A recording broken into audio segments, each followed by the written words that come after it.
Some men believe they fall in love. What they truly fall into is positioning.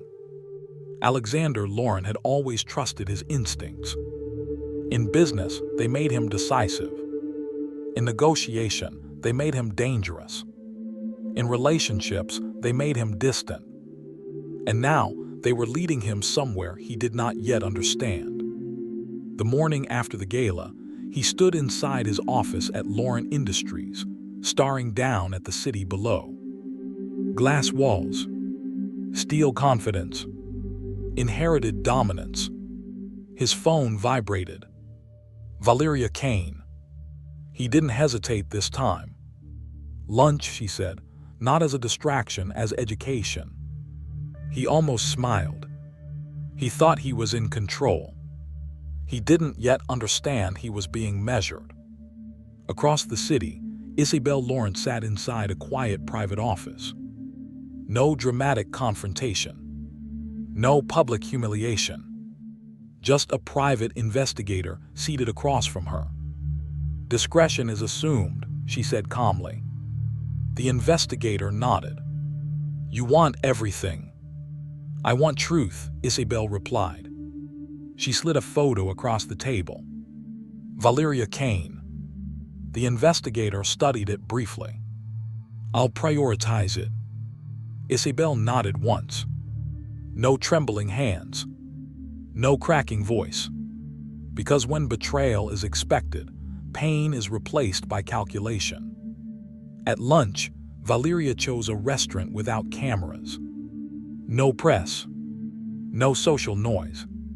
Just quiet power. You're distracted, she said as Alexander sat down. I'm evaluating, he replied. She leaned back. You've never been evaluated before. He didn't answer. Valeria placed a thin folder on the table between them. I told you your empire was built on a lie. He frowned slightly. My father built it. Yes, she said. And that's precisely the problem. Inside the folder were documents, older acquisitions, silent transfers, liquidations disguised as rescues. One name repeated. Kane Holdings. Alexander's jaw tightened. That company collapsed due to debt. Valeria's eyes didn't blink. It collapsed because your father cut off its oxygen. The air between them shifted. For the first time, he felt something unfamiliar. Not attraction. Not guilt. Doubt. You're suggesting corporate aggression, he asked. I'm suggesting annihilation, she replied calmly. And then she said the line that felt like gravity. My father never recovered. She didn't say she was his daughter. Not yet. Because revelation is more powerful when delayed. That evening, Isabelle received a call. Valeria Kane, the investigator said. Continue. She's the daughter of Harold Kane, founder of Kane Holdings. Isabelle closed her eyes for one slow second. Confirm it. It's confirmed. The silence stretched. This isn't romantic, the investigator added carefully. No, Isabelle said softly. It's generational. She ended the call.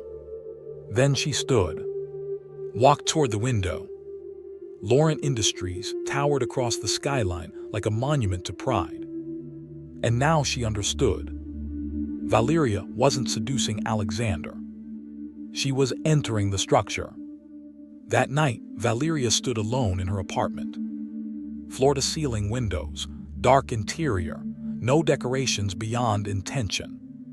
She walked to the far wall. Pinned there was an old newspaper clipping. Lauren Industries acquires Kane Holdings. Her father's face stared back at her from the article. Circled in red ink. Her fingers traced the edge of the clipping. They called it restructuring, she whispered quietly. But they meant erasure. She didn't cry. She had done that years ago. Revenge doesn't require emotion. It requires patience. And she had waited 15 years. Alexander returned home later than usual. Isabelle was seated at the dining table. Divorce papers rested neatly in front of her. He stopped walking. "We're not there," he said immediately. "We are," she replied calmly. "You're overreacting." She looked at him for a long moment. "You didn't fall in love," she said quietly. "You walked into a trap." He exhaled sharply. "You don't know that." "I know exactly that." His hand hit the table, not violently but frustrated. "You're being paranoid." Her gaze hardened. "No," she said. "I'm being replaced." The word lingered in the air between them. Not emotionally. Strategically. Because replacement implies intention. And intention implies design. He didn't respond. He didn't deny it either. And silence once again did the speaking. After he left the room, Isabelle opened a locked drawer inside her office. Inside were 2 envelopes. The first, divorce papers. She signed them without hesitation. The second, a medical report. DNA confirmation. Pregnancy. 8 weeks. Her fingers trembled this time. Not from weakness. From decision. She sat down slowly. Her breathing shallow. This was the moment that would define the next 20 years. Tell him, or protect the child from him. Tears filled her eyes, but did not fall. Because love had already been replaced by clarity. She stood, walked to the fireplace, and held the pregnancy report over the flame. The paper caught slowly. Then quickly, she watched it burn until nothing remained. "If you want war," she whispered into the empty room, "you will never know what you lost." The next morning, headlines began circulating quietly. Rumors of separation. Speculation of infidelity. Valeria read them without emotion. This was expected. Part of the destabilization phase. Alexander met her later that day. "You didn't tell me everything," he said. "No," she agreed. "Why?" "Because timing matters." He studied her face. There was no apology there. Only inevitability. "Your father destroyed mine," she said finally. The confession was calm. Measured. "I'm Harold Kane's daughter." The words settled heavily. Alexander leaned back in his chair. For the first time, he saw her not as mystery, but as consequence.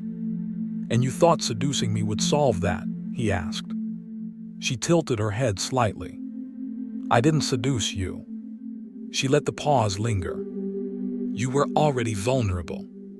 The insult was subtle and true. That evening, Alexander sat alone in his office. City lights blinking below. His father's portrait hung behind him on the wall. He stared at it, and for the first time in his life, he wondered what had been hidden from him. Because power passed down without explanation often carries debt. His phone buzzed. A message from Valeria. "Emergency voting rights require your signature, temporary, for stabilization." He hesitated. Just briefly. He thought he was fixing damage. He didn't yet understand. He was handing her the key. Across the city, Isabelle packed a small suitcase. No drama. No announcement. Just departure. She paused before leaving. Looked once more at the home she had built inside a lie. Then walked out. Not broken. Repositioning. Inside her apartment, Valeria opened her laptop. Corporate filings drafted weeks ago waited for execution. Silent investors. Board vulnerabilities. Strategic weaknesses mapped precisely. She did not want Alexander's love. She wanted control.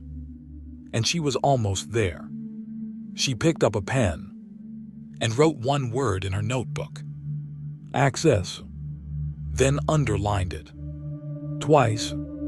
That night, Alexander signed the emergency voting transfer. Digital confirmation pinged instantly. Valeria closed her eyes briefly, not in relief, in completion. The door had opened, and he had held it for her